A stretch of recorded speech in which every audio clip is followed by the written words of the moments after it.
oppressed in our land, built on liberty. And it's time to right the wrong and set us free. Hello, I'm Frank Britton, one of 700,000 Washingtonians who are denied rights that people in the 50 states can take for granted. It's long past time for people in D.C. to have the rights that all other Americans have, to have statehood. To make that happen, we need your help. You are going to meet 3 of my fellow Washingtonians who will help explain why your support is so important. Nancy Mills is a former journalist and union official who moved from Massachusetts to D.C. several years ago. When I lived in Massachusetts, I was incredibly active in politics, very active in the elections of the people who represented me, both in Congress and in the Senate. I was active and involved because I cared deeply, as I still do, about issues that they were going to have to deal with, and I wanted people that I felt were both going to do the right thing, but also people who would be approachable and be willing to listen to me. When they were elected, I remember talking to either the congressman or his staff person or the senator or his staff person about budget issues often. I remember very clearly the day that I realized that I was really disenfranchised. I was on the Hill, involved in a lobby day with an organization that I'm very supportive of. And we were supposed to be talking to our congresspeople. And I didn't have really a congressperson to talk to. We were lobbying on something that was by no means a foregone conclusion that the position that I supported was going to pass. What I felt at the time was, why isn't there somebody here that I could talk to who would have a vote and that I could influence? On that day, I really experienced for the first time what it meant and means to not have the rights of statehood. I feel so much less connected to Congress in particular and to the feeling of being an engaged citizen than I did when I lived in Massachusetts. There's no direct line between my concerns and anybody who can do anything about it. I had spent years fighting for healthcare reform in this country, but I also saw the power of the forces that were arrayed against it. It was a real fight on the Hill. They were real people who needed to be influenced. But there was nobody that I could speak to that I felt was actually going to make a difference. Nobody to speak to in Congress. For over 200 years, that has been the plight of Washingtonians. We have never had voting members of Congress to talk to. This means we have no say in the laws they pass, who is on the Supreme Court, or how our federal tax dollars are spent, even though we pay more federal taxes per person than the residents of any state. The freedoms that make our country great are enjoyed by those in all the 50 states. But we've been left behind, and now is the time to set us free. Even though they had no say in whether our nation went to war, Washingtonians have fought and died in every war since the Revolution of 1776.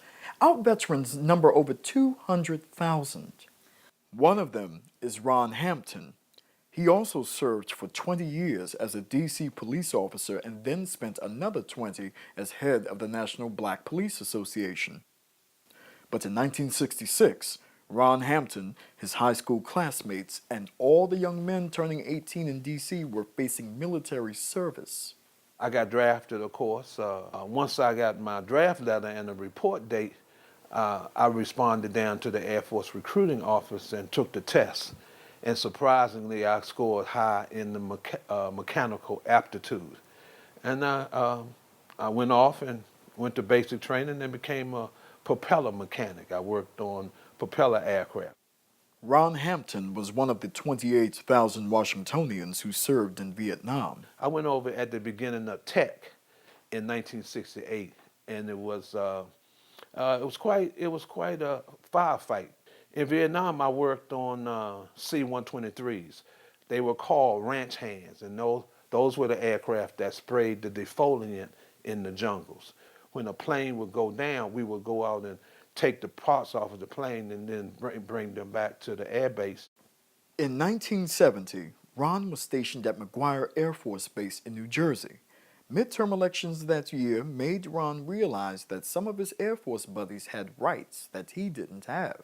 A lot of the guys that were stationed at McGuire with me when I first went in lived in New Jersey, lived in New York, and so they would go back and forth home to vote. Well, that wasn't my experience because I wasn't able to vote. I don't think the idea of having to serve, being drafted to serve in a war that I didn't have a political representative to be a part of the conversation. I don't think it was fair for someone like myself. It hurts, but you can't let that occupy or dominate what it is that you had to do. But everything we do ought to be moving toward self-determination. Well, I think it's very important for the people of D.C. to have statehood.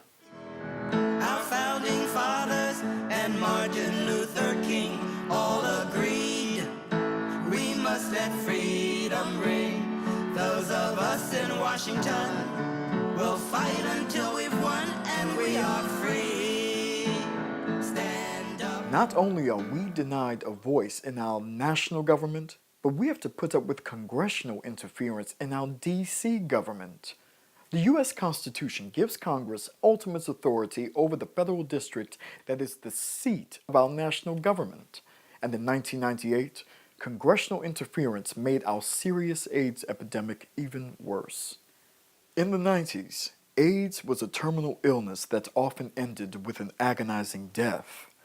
Advocates Wayne Turner and his partner, Steve Michael, had many friends who were suffering and dying from AIDS, and they realized that medical marijuana could ease the pain of an increasing number of patients if they could find a way to change D.C. law. Steve, who was HIV positive yet symptom-free, took the lead, and they decided to try to make the change through a ballot initiative. But we knew at the onset that Congress was going to be a problem. We thought, wow, it would be really hard for Congress to overturn a vote of the people. Overturning a vote of 7 council members, Congress would do that at the drop of a hat, and of course they have done so. But a vote of the people, that would just be that would be a stretch. Going through the initiative process, ultimately it made it about the people of D.C.